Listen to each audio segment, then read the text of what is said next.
So you want to hear what CM Punk had to say about his reputation from his AEW run? Well, good, because in this video I'm going to tell you exactly what the man said himself, why he is spot on, and why those in the company, they're wrong. And I absolutely love this man's stance on this. So let's talk about it, because CM Punk, he was only under contract with AEW for 2 years, but a lot happened during his run due to the drama in which he had with promotion with fellow wrestlers, yet finding success along the way, continuously moving the numbers, the metrics, the everything you want to look at.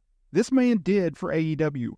He put them on a peak of popularity in which they have yet to reclaim. Issues between CM Punk and the Elite, the likes of Kenny Omega, the Young Bucks, and Hangman Page, it caused the all-out brawl. Think about this. He got so fed up with putting up with politics backstage that he went on an infamous post-media scrum after the event. He got into a backstage brawl with Omega and the Young Bucks with a steel. And then he had the issues with Jack Perry. Crimea River, Jack Perry, Real Glass, the All-In incident. A year later, they get into a physical altercation in which he lunges at AEW Prez Tony Khan, to the point where Tony Khan feared for his life, supposedly, and decided to fire Punk, knowing that WWE, not under Vince McMahon's leadership, a Vince McMahon who did not want Punk backstage at a Monday Night Raw earlier that year while visiting friends. That guy being gone, you know he's going back to WWE, yet you release him. He returns in Chicago Survivor Series and continuously helps WWE's business thrive. Now, there's been a lot said about CM Punk among those in the promotion. But despite all the negatives, Punk, he had memorable matches and he made friends. And while appearing on the Masked Man show at Fanatics Fest NYC, he said that many people expected the same thing, implying AEW issues carry over to WWE from AEW when he returned in November. But Punk, on the other hand, he saw it in a completely different light. He saw it as a situation in which he called BS. He said, that's BS. None of that is reality. Oh, he's a cancer. Listen, not everybody gets nice to me. I treat you accordingly. If you are a piece of crap and you act that way to me, I will treat you that way. If you're nice, if you're smiling, you want to have a good time, let's have a good time. I'm not all hugs. Not like I'm two different people. There are just certain people, the ones that spread those lies and say things about me because they can't control me and they can't control the things I do or say.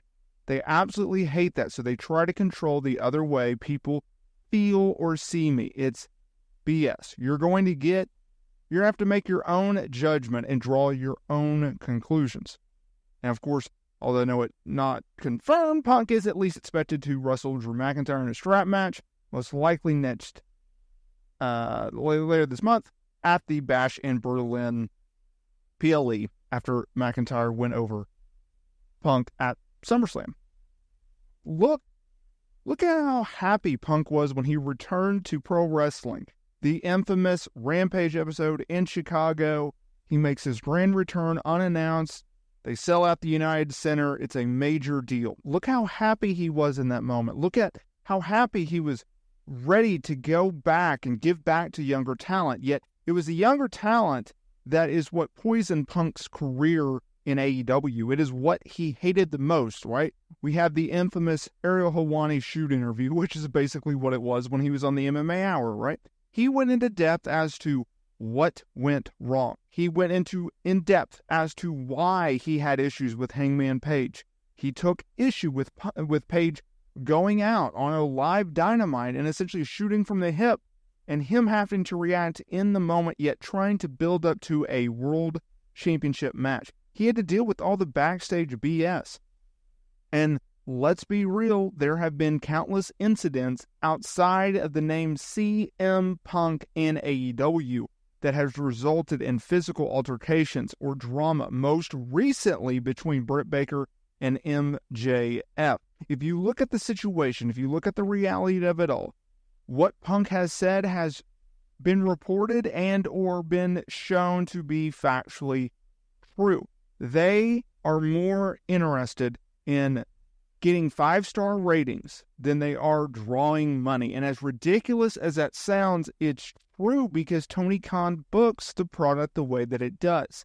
Here's the thing with AEW, and not a lot of people get this. The reality of the situation is this: AEW offered an alternative to WWE in 2019 at a time in which WWE creative was at an all-time low. And they came up with an alternative product that brought the fight to Vince McMahon and co. And the pandemic helped AEW because they were willing to pivot much, much faster, and they were willing to innovate. And they also ran at an outdoor venue in which they could have fans back much quicker. However, in the summer of 2022, once Triple H took over main roster creative from Vince McMahon, the dynamic changed.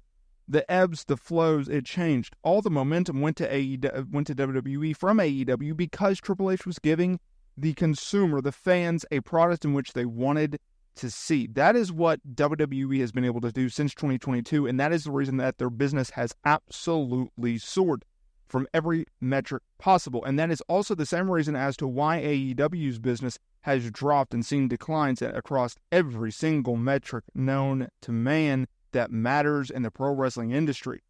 The fact of the matter is this: CM Punk wanted to go back to WWE, but Vince McMahon didn't want him to. Punk did not. He did not be the one that quit WWE. WWE fired him. He simply was tired of running himself into the ground, yet Vince McMahon continuously telling him, "I owe you one, pal." He never wanted to leave. He wanted to help. He wanted to be there, but treat him like a human being. It wasn't until a decade later that the WWE has finally started to do so, to the point where he's on Fanatics Fest stage showing an app in which you can request time off from WWE if you are a talent or an employee.